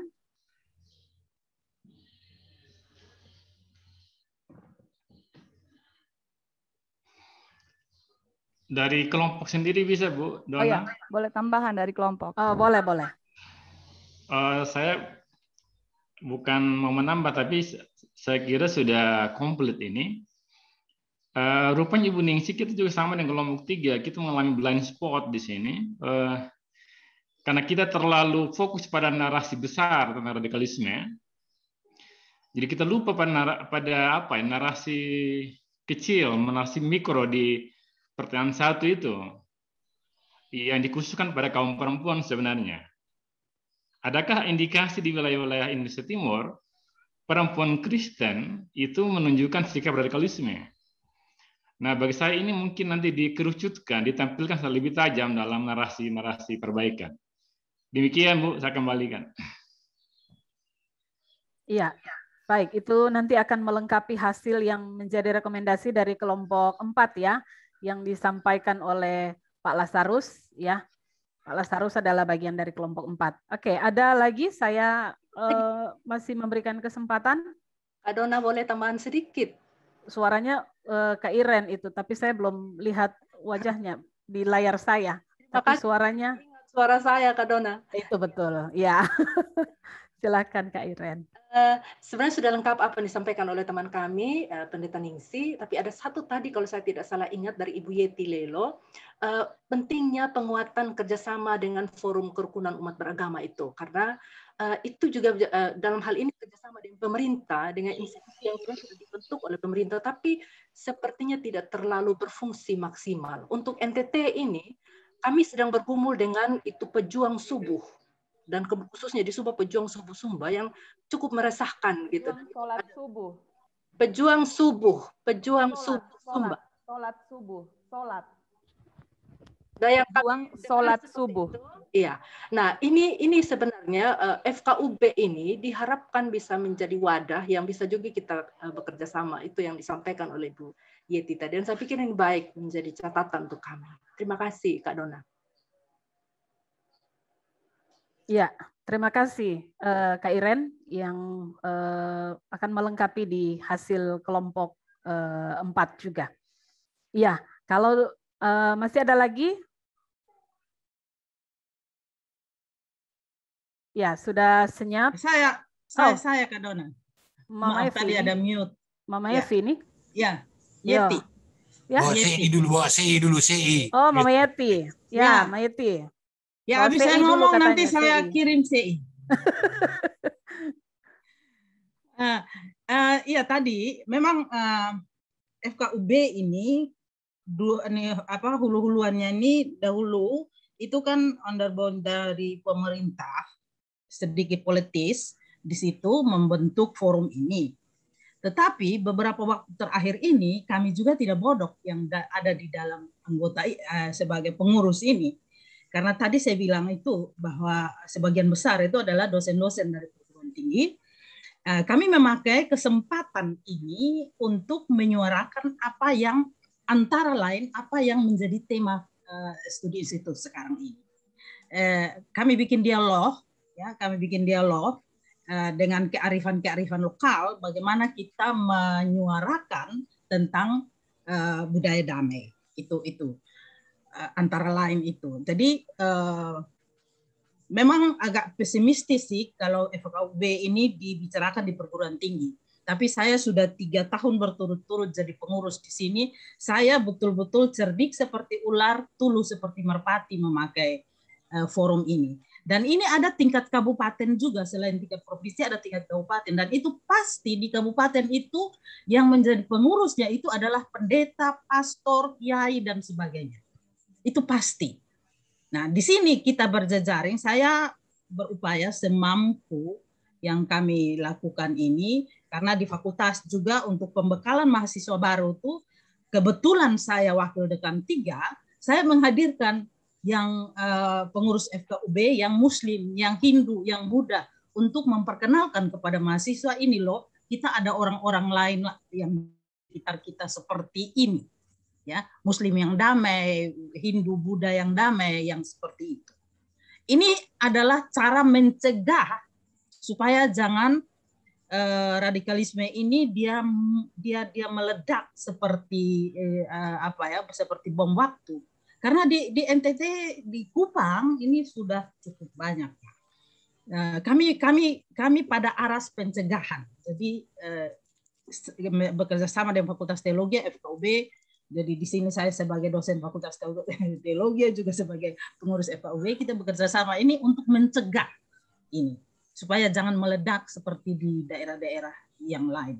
Saya kira itu saja yang sumbangan dari kami, sehingga dalam kedepannya Persetia ya saya berharap bahwa kita ada satu riset khusus untuk tema ini. Terima kasih. Ya, terima kasih. CI menyusul. Ya. Terima kasih Ibu Yeti dan juga Ibu Suryaningsi yang sudah memaparkan, dan kepada kita semua yang sudah melengkapi dari berbagai hasil diskusi setiap kelompok, ya. Bu Dona, kalau masih ada waktu boleh minta ini kesempatan, mau tambah 1 menit aja. Oke, 1 menit diberikan. Ya. Yang kami temukan di kelompok adalah di kalangan Kristen nih, kalau lebih banyak dari kalangan gereja ya, muncul kecurigaan yang berlebihan atau ketakutan yang berlebihan terhadap kawan-kawan Muslim, khususnya di daerah kantong Kristen ya, tanpa ada sebuah penelitian, kajian mendalam terkait dengan kehadiran kelompok-kelompok tertentu. Seperti contohnya di Sumba, ada kelompok anak muda yang namanya Pejuang Sholat Subuh. Belum ada penelitian, kajian mendalam atau dialog, tapi sudah muncul berbagai pandangan-pandangan yang negatif. Bahkan juga kita membangun, saya melihat bahwa teman-teman Kristen juga membangun forum pemuda Kristen sebagai tandingan dari pemuda itu. Seperti itu, Bu. Jadi tanpa membuang ruang dialog, tapi kita membangun seperti tembok. Kita juga bisa nih membangun yang seperti ini. Dan juga tanpa sebuah pengkajian yang mendalam, tapi kita menyebarkan sebuah asumsi yang tidak berdasarkan hasil riset. Seperti itu, Bu. Saya kembalikan. Iya, baik, terima kasih. Gereja dan juga kelemahan kita orang Kristen, akademisi Kristen. Demikian. Iya, terima kasih Ibu Suryaningsi. Saya jadi teringat apa yang disampaikan oleh Ibu Ruby ya, bahwa kegagalan dalam dialog adalah karena kita melakukan dialog, tetapi di dalamnya ada niat-niat, ada maksud-maksud yang tersembunyi, sehingga itu menjadi gagal karena masing-masing punya misi tersendiri. Nah, baik, kita akan menutup ruang pleno dari diskusi kita. Terima kasih kepada semua kelompok yang sudah mempresentasikan hasil diskusi. hasil dapat disampaikan kepada Ibu Lenta. Maksudnya setelah dilengkapi ya, diperbaiki, segera disampaikan karena itu sangat diperlukan. Saya serahkan kembali kepada Ibu Dirlak untuk masuk pada sesi selanjutnya. Terima kasih. Baik, terima kasih Kak Dona. Terima kasih untuk keempat kelompok. Bapak Ibu, memang hasil belum bisa begitu rapi karena kelihatannya para sekretaris juga mengirimkan masih mentah begitu ya. Namun begitu, Ibu Asnat akan membacakan rangkuman besar lah ya dari hasil hasil diskusi keempat kelompok. Mungkin kita dengarkan dulu, kalau misal nanti ada yang masih kurang, nanti di grup kita akan perbaiki terus. Silakan Ibu Asnat. Baik, terima kasih Bu Dirlak. Jadi saya ini ya, secara garis besar aja tanpa harus menyebutkan detail satu persatu apa yang sudah disampaikan tadi. Jadi untuk pertanyaan pertama itu sekelompok umat beragama atau misalnya Islam itu mendirikan masjid tapi ditolak ya oleh kelompok Kristen, terutama di yang mayoritas Kristen, di daerah yang mayoritas Kristen. Ternyata sama aja ya. Kalau yang minoritas melakukan sesuatu di daerah yang mayoritas, pasti yang mayoritas itu menolak gitu. Nggak peduli di Muslim kah, di Kristen sama aja ternyata. Kemudian mahasiswa yang karena mengalami trauma atau juga kaum perempuan di Sulawesi misalnya karena trauma, lalu juga memiliki sikap radikal ya, paling tidak eksklusif atau fanatik terhadap agamanya gitu. Nah, begitupun karena ada persaingan ya, misalnya ekonomika atau hal-hal yang lain, lalu kemudian menimbulkan kebencian dan lalu tidak suka dengan orang dari agama lain. Nah, ada juga yang melalui daring. Jadi secara langsung mungkin tidak kelihatan ya dalam kehidupan sehari-hari, tetapi melalui media sosial itu bisa terlihat ya, ada ungkapan-ungkapan atau status-status yang provokatif gitu ya, yang mendorong orang untuk tidak bergaul dengan orang dari agama lain. Nah, tapi dari semua yang di-sharing tadi, saya memang belum begitu melihat khususnya dari spesifik gitu ya, perempuan sendiri yang bersikap radikal gitu atau eksklusif, fanatik gitu. Ada, tapi itu karena pengalaman traumatik gitu ya. Dan itu juga sudah dibereskan melalui forum perempuan atau gerakan-gerakan perdamaian gitu. Jadi ini mungkin bisa menjadi PR bagi kita juga ya untuk melakukan penelitian lebih lanjut ya, untuk menemukan apa memang ada perempuan khusus yang melakukan atau bersikap radikal terhadap penganut agama lain. Mungkin bentuknya tidak dengan keras gitu ya, mengajak perang gitu atau melakukan kekerasan, tapi sikap-sikap yang tidak mau bergaul misalnya ya, pokoknya agama lain nggak boleh datang ke tempatku, nggak boleh makan makanannya atau apalah gitu, itu bisa aja terjadi. Nah ini menurut saya sesuatu yang menarik untuk diteliti lebih lanjut oleh kita semua sebagai dosen di sekolah kita masing-masing. Nah, yang kedua untuk kegiatan atau program yang atau pernah dilakukan, misalnya ada yang sudah membuat MOU dengan perguruan tinggi Muslim dari agama lain, kemudian juga punya relasi yang baik dengan atau menerima keberagaman di masyarakat. Ada yang memasukkan isu itu di dalam kegiatan pengabdian masyarakat, ya di daerah Muslim misalnya, atau melakukan kegiatan bersama di pesantren atau komunitas agama lain, dan juga di PAUD ya, sekolah di perempuan, kelompok perempuan dan anak misalnya, atau juga di sekolah-sekolah itu yang sudah pernah dilakukan, dan ini juga ditingkatkan di masa-masa yang akan datang gitu. Nah itu yang pernah kita lakukan. Cuma memang ini memang lebih terbatas kepada Muslim gitu ya. Kita belum berpikir untuk yang agama lain. Misalnya aliran kepercayaan juga. Itu juga kadang kita melihat mereka sebagai orang kafir gitu, dan kita membatasi diri untuk tidak bergaul dengan mereka. Ya, ambil contoh aja yang lalu ada satu tempat kegiatan persetia yang kita mengundang orang dari agama suku gitu ya, aliran kepercayaan. Itu nggak mau narasumbernya itu tinggal di sekolah itu. Jadi merasa itu orang kafir, nanti akan membawa magic lah, apa segala macam, musyrik dan lain sebagainya, lalu harus ditempatkan di hotel gitu. Jadi menolak gitu. Jadi kita kadang orang Kristen itu bukan hanya alergi dengan yang agama lain, tapi juga yang ajaran kepercayaan gitu. Nah, ini hal yang menarik juga untuk kemudian ditinjau kembali. Nah, untuk mata kuliah ini menarik, sudah banyak yang memasukkannya di dalam mata kuliah yang lain. Selain dalam teologi feminis, ada misalnya teologi agama lah, Islamologi, peace building, ilmu agama, sosiologi. Tapi saya nggak tahu apakah itu yang dibahas khusus tentang radikalisme secara umum atau khusus untuk perempuan, ya, perempuan dan radikalisme. Kalau saya sih kayaknya agak ragu sudah ada yang pernah membahas tentang perempuan dan radikalisme. Biasanya yaitu perempuan dan konflik, iya, ya, perempuan dan konflik dan perdamaian, iya. Tapi kalau khusus radikalisme rasa-rasanya masih sangat jarang gitu. Nah, tapi ini kita sudah menyaksikan dari hari pertama bahwa ini sesuatu yang urgent gitu ya, yang penting untuk kita pikirkan bersama.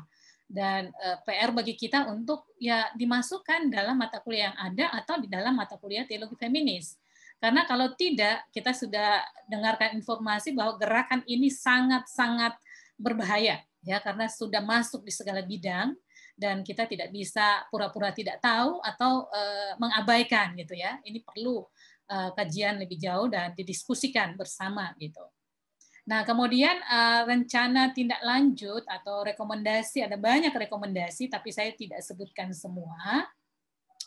Misalnya membuat tulisan-tulisan, narasi-narasi tentang narasi damai, misalnya dengan penganut agama yang lain, kemudian misalnya seminar atau webinar dengan umat beragama lain, pertemuan kelompok-kelompok perempuan dan peace building misalnya untuk mengurangi kebencian, menciptakan banyak pertemuan ya, karena pertemuan itu bisa menurunkan atau menghilangkan kecurigaan kita selama ini. Ini salah satu cara yang bisa kita lakukan.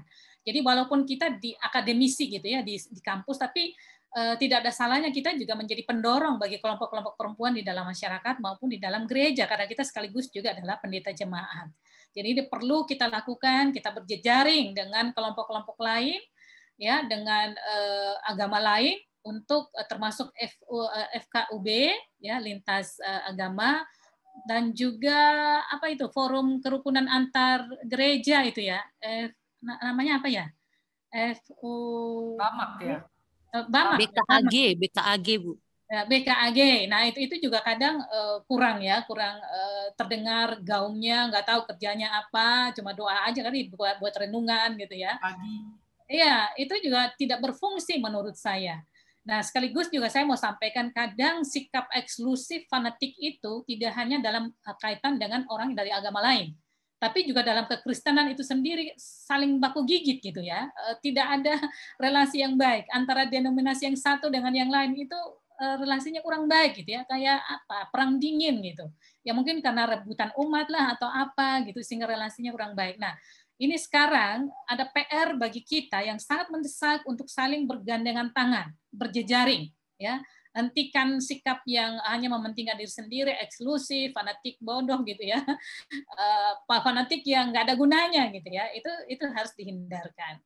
Kemudian kita membentuk forum-forum perempuan lintas agama, itu sangat menarik ya, dan kita sudah dapat testimoni atau sharing dari beberapa organisasi perempuan di mana mereka berhasil untuk mengupayakan damai. Ya, jadi perempuan menjadi pelopor untuk perdamaian. Nah, ini PR bagi kita semua yang Sumatera, yang wilayah Sumatera sudah melakukan itu, tinggal saudara dari wilayah yang lain. Ya, perlu kita bangkit bersama-sama untuk melakukan itu. Nah, Bapak Ibu Saudara, tema tentang perempuan sudah sering kali dibahas oleh Persetia. Ya, dari tahun awalnya itu seringkali itu menjadi tema dalam entah itu studi institut kah atau KAT atau yang lain-lain gitu. Tapi dari hasil survei kemarin kita melihat bahwa ternyata baru ada 21 sekolah yang punya mata kuliah teologi feminis. Kalau dulu banyak itu ya, tapi nggak tahu seiring waktu lama-lama jadi hilang gitu. Saya nggak tahu apakah tidak ada dosen perempuan atau tidak ada minat di bidang teologi feminis atau apa, saya kurang tahu. Tapi sejauh pengamatan saya, banyak sekali mahasiswa yang menulis tentang kajian gender dan feminis. Ya, beberapa sekolah mahasiswanya kadang konsultasi dengan saya gitu, walaupun sekolahnya beda. Nah, itu menurut saya sih indikasi petunjuk yang memberikan tanda yang bisa memberikan kepada kita bahwa ternyata mata kuliah ini penting sebenarnya untuk sekolah-sekolah teologi gitu ya, untuk mengimbangi mata kuliah yang lain yang kurang membicarakan tentang teologi feminis. Kemudian ada 7 sekolah yang memasukkan dalam mata kuliah lain. Jadi bukan mata kuliah khusus tapi di mata kuliah lain. Itu juga bisa gitu ya. Tapi masih ada 37 sekolah yang belum punya, ya, entah itu mata kuliah khusus teologi feminis ataupun dimasukkan dalam mata kuliah yang lain. Nah, mungkin ini perlu dipikirkan oleh sekolah-sekolah. Memang sampai dengan saat ini kita belum mensyaratkan itu sebagai anggota Persetia harus ada kajian gendernya gitu atau dimasukkan dalam kurikulum, memang belum gitu ya.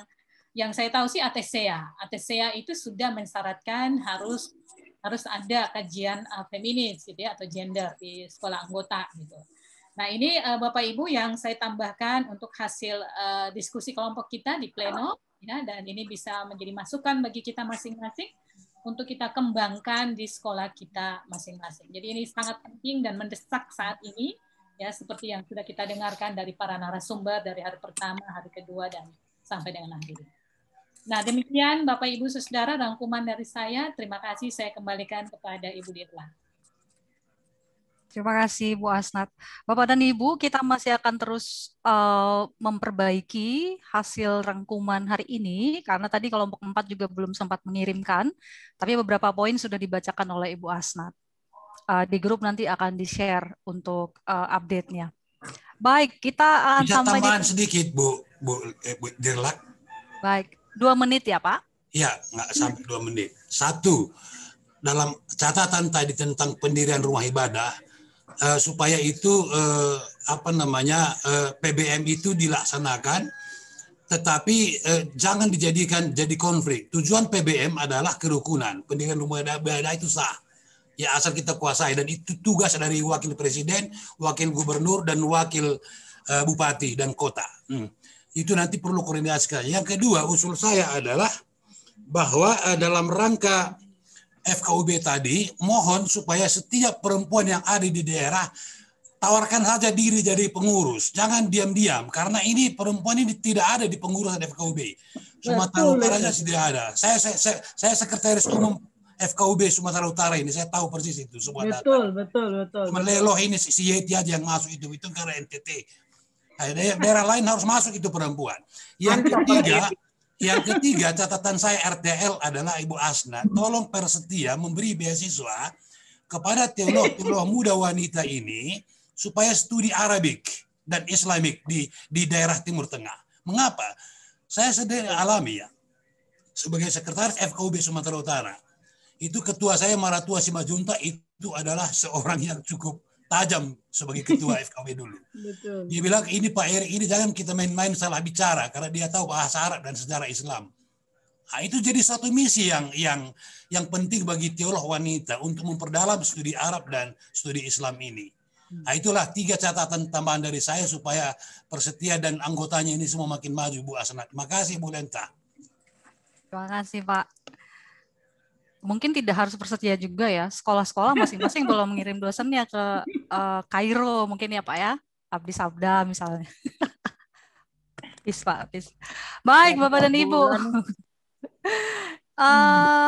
Tadi sudah dikirimkan link untuk evaluasi. Mohon Bapak Ibu berkenan mengisinya. Dan sebelum kita menutup, saya lihat tadi Pak Ketua sudah ada ya, Pak Yusak sudah ada, sudah komen-komen tadi di chat room. Saya mau membacakan dulu pengumuman Bapak Ibu yang beruntung.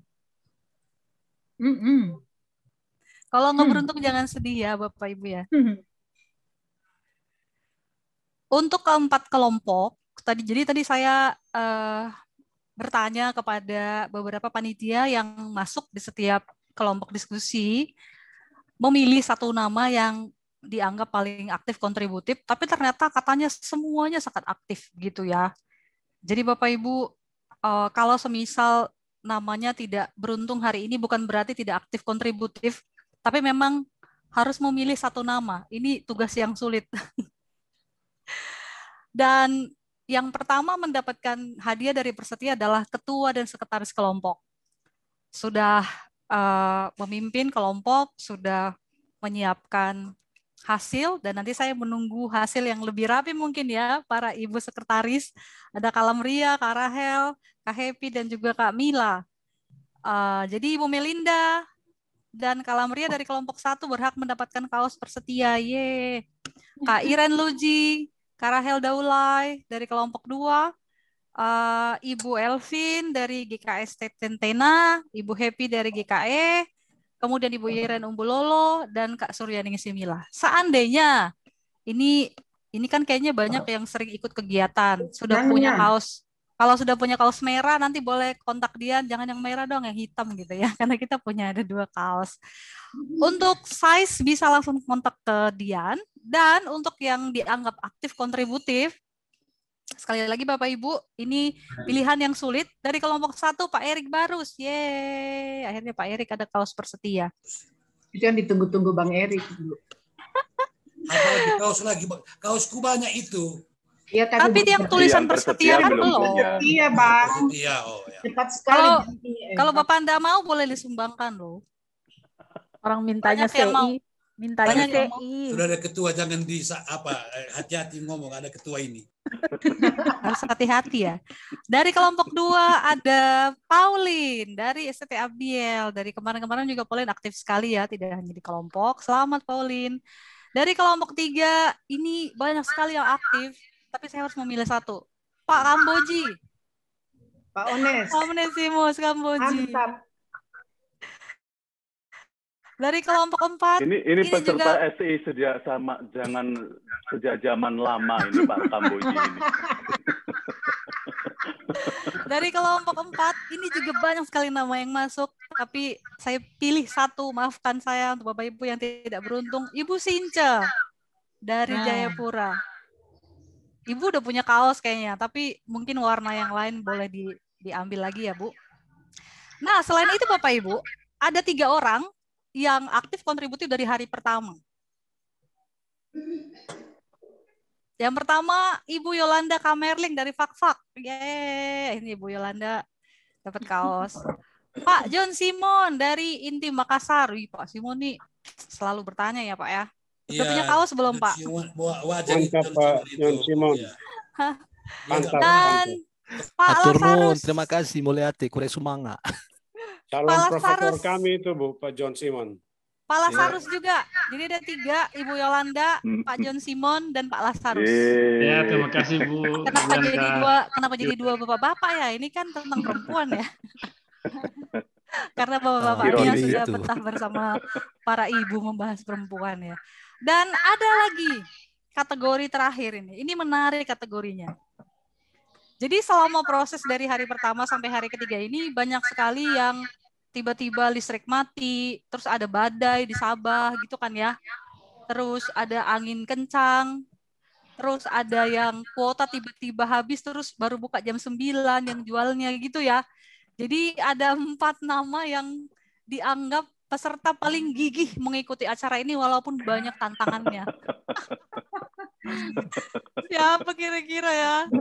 Ibu Elizabeth dari Sabah. Pasti Kak Titi pasti. Ibu Elizabeth dari Sabah yang kemarin ada angin puting beliung terus listrik padam ya, Kakak ya. Selamat.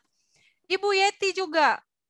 Masuk keluar ya Bu Yeti ya. Halo. Selamat Ibu Yeti. Ada badai seroja di sana. Akibat itu. Dan tempat kami di dalam kuali ya.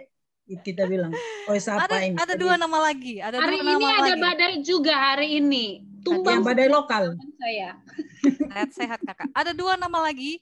Pak Makmur dari Mamasa yang juga berkali-kali harus masuk lagi keluar gitu ya Pak Makmur. Selamat, Pak. kasih.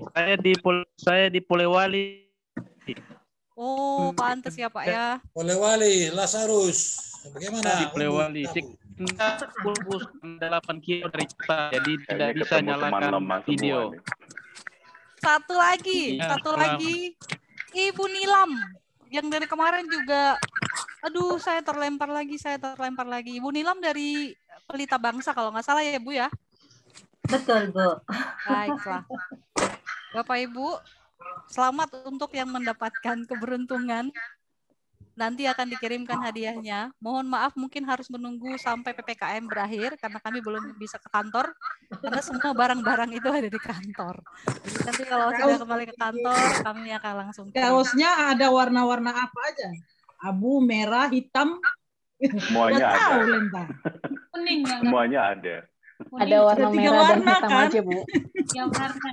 Apa yang dikasih itu aja diterima, Bu. Ya. Ada 3 warna. Lenta. Tapi yang pink tidak ada. Tayangan Tidak ada dikirim warna yang warna pink. Lenta. Punya saya dikirim di M21.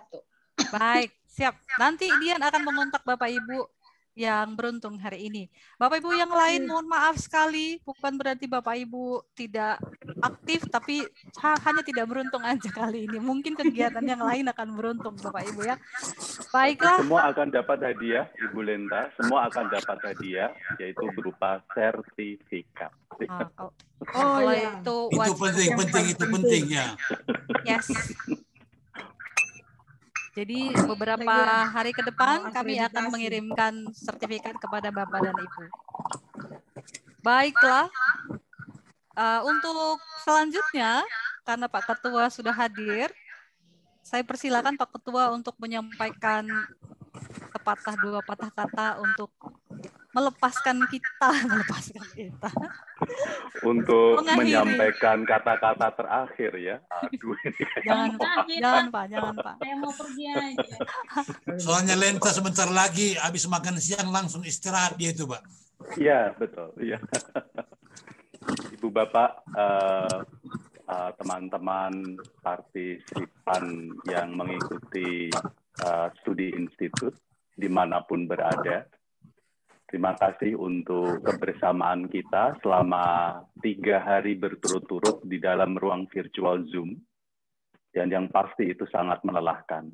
Karena itu mewakili pengurus Persetia, kami memberikan apresiasi dan mengucapkan terima kasih untuk kebersamaan kita dan partisipasi aktif dari Ibu Bapak sekalian. Dalam masa pandemi seperti ini, kerjasama, persahabatan untuk bersama-sama menghadirkan teologi kontekstual tetap tidak bisa ditawar-tawar dan masih tetap bisa kita lakukan. Dan saya tadi mendengar ada berbagai macam masukan yang sangat amat baik untuk kita tindak lanjuti. Salah satunya adalah program penelitian bersama dalam kaitannya dengan radikalisme dan fundamentalisme atau radikalisme berkaitan dengan peran perempuan. Saya rasa kita nanti akan lakukan, kita rencanakan bagaimana kita bekerja sama di dalam penelitian. Dalam era Merdeka Belajar Kampus Merdeka, kita sedang merancang bagaimana sekolah-sekolah anggota Persetia bisa mengambil bagian aktif di dalam Merdeka Belajar Kampus Merdeka. Saya sedang merancang, mendesain bagaimana hal-hal tersebut bisa diimplementasikan tidak hanya di dalam penelitian bersama, tapi juga di dalam proses pembelajaran bersama.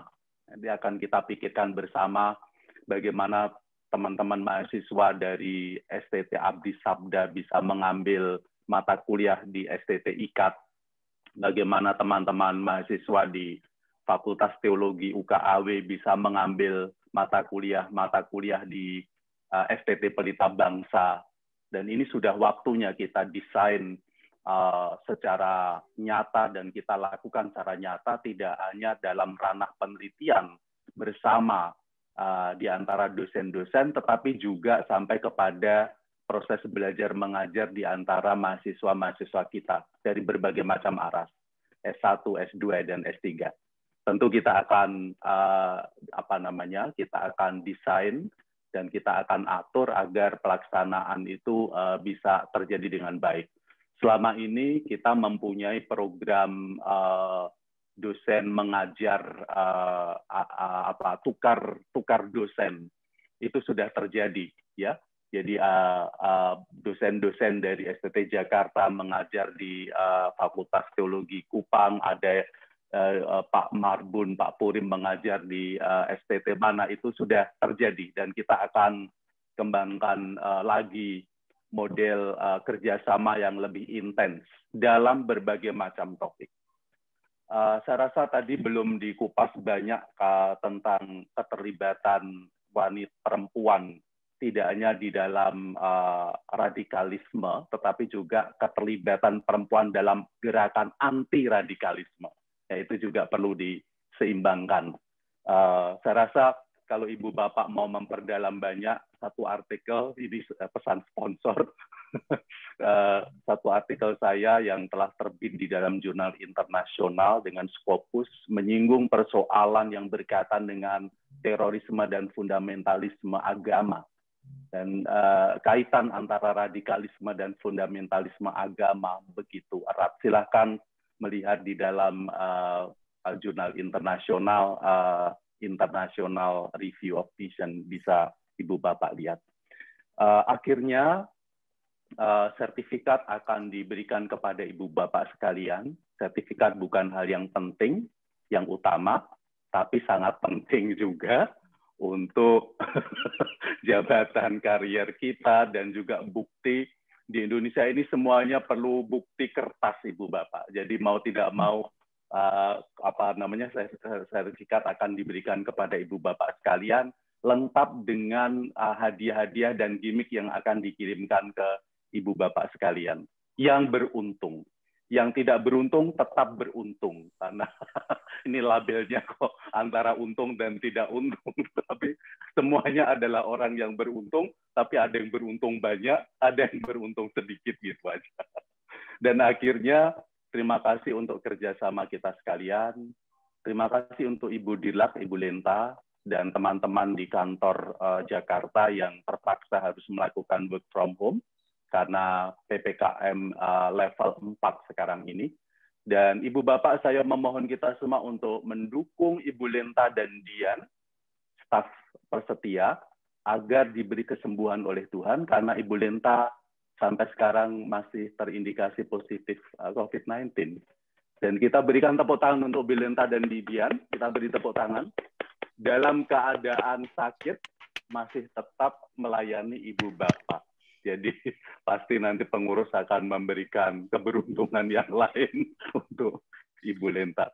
Terima kasih, tetap sehat, dan jangan lupa jalani protokol kesehatan, jaga diri, jaga kesehatan. Kita akan berjumpa kembali pada acara-acara persetia yang lain, dan hidup persetia, hidup teologi kontekstual, hidup perempuan, dan semuanya untuk hormat dan kemuliaan bagi Tuhan.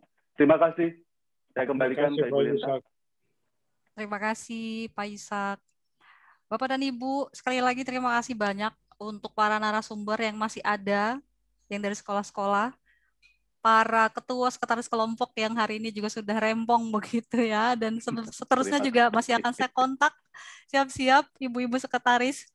Kemudian semua Bapak Ibu partisipan yang sudah dari hari pertama betah terus, angka partisipan ini tidak jauh-jauh sekali begitu ya. Hari ini di bawah 100. Dari kemarin selalu di atas 100, 105, 110. Mungkin ada banyak kegiatan, ada yang vaksin, ada yang sakit. Kita doakan yang sakit lekas sembuh. Banyak juga yang terpapar beberapa waktu ini. Baik Bapak Ibu, Pak Firman Panjaitan akan memimpin kita dalam doa. Mungkin saya mau tambah. Oh iya, silakan Ibu Asnat. Oh, masih ada. Mari Bu. Karena saya melihat dari hari pertama gitu ada sesuatu yang belum dijelaskan ya. Misalnya tentang kenapa sih perempuan kok jadi pelaku gitu ya, padahal dia korban, banyak korban gitu. Nah, tapi menurut saya sih memang kurang disinggung ya dalam narasumber, dalam patriarki itu kan harus dikawinkan dengan kiriarki.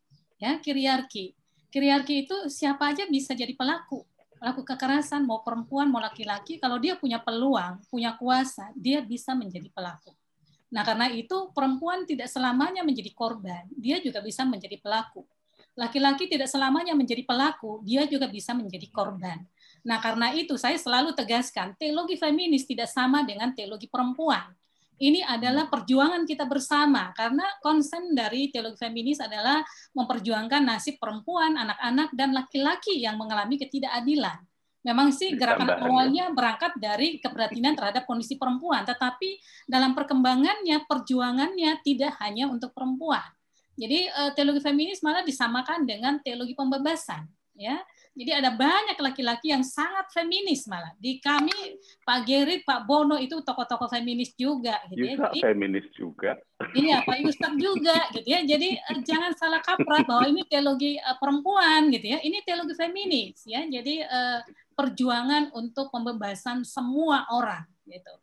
Jadi jangan lagi kita mengatakan itu urusannya perempuan, teologi feminis itu kasih perempuan gitu, itu juga keliru gitu ya. Jadi ini perjuangan kita bersama, baik laki-laki maupun perempuan sama-sama terlibat di dalamnya. Nah itu saja tambahan dari saya. Terima kasih. Terima kasih Bu Asnat. Jadi dari hasil survei sekolah-sekolah yang belum punya mata kuliah teologi feminis, semoga bisa merevisi ya Bu ya, minimal mengundang Bu Asnat lah untuk kuliah umum teologi feminis mungkin ya. Oke, atau Pak Yusak juga kan feminis itu perspektif ya, nggak harus perempuan juga, laki-laki juga bisa feminis. Betul. Baik Bapak Ibu, saya kira itu catatan penting kita, nanti salah satu direkomendasikan supaya para peserta, Bapak Ibu dosen ini boleh memberikan substansi, pengembangan substansi pengajaran, misalnya kalaupun tidak ada mata kuliah itu boleh diintegrasikan di mata kuliah yang lain. Baiklah. Pak Firman tadi sudah siap-siap mau pimpin doa ya Pak. Tambahan yang bagus dari Bu Asnat.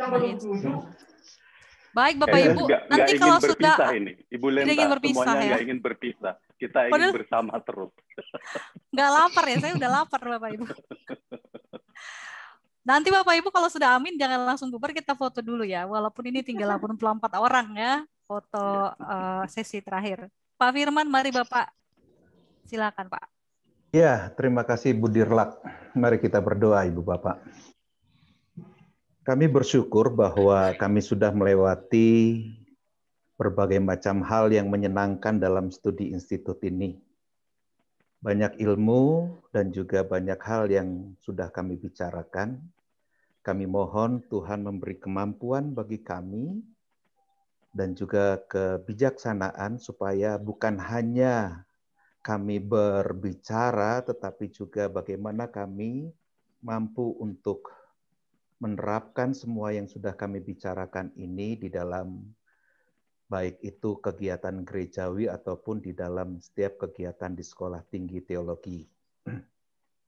Kami juga bersyukur karena Engkau mempertemukan kami di tempat ini, di ruang virtual ini, karena dengan demikian kami pun bisa menambah persahabatan dan cinta kasih di antara kami satu sama lain.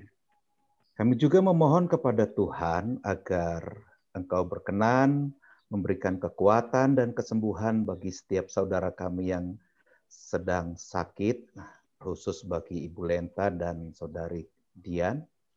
Biarlah Tuhan memberi kekuatan kepada mereka sehingga mereka tetap memiliki sebuah semangat untuk menuju pada kesembuhannya. Kami akhiri setiap jumpa yang menyenangkan dan membawa rahmat ini di dalam nama Bapa, Putra, Roh Kudus. Amin. Amin. Amin. Terima kasih. Amin. Terima kasih. Hari ini kita lebih awal loh, lebih awal. Kemarin terlambat sampai jam 4, hari ini lebih awal 15 menit. Bapak Ibu terima kasih banyak, Ibu Asnat, Ibu Dona sebagai PO. Terima kasih semuanya. Asnat, Ibu Dona, terima kasih. Semuanya, Pak Ketua, Bu Asnat, Bu Dirlak, sehat semuanya. Terima kasih Pak Yusak. Ani, terima kasih. Jumpa lagi. Sehat-sehat ya. Terima kasih. Salam sehat dan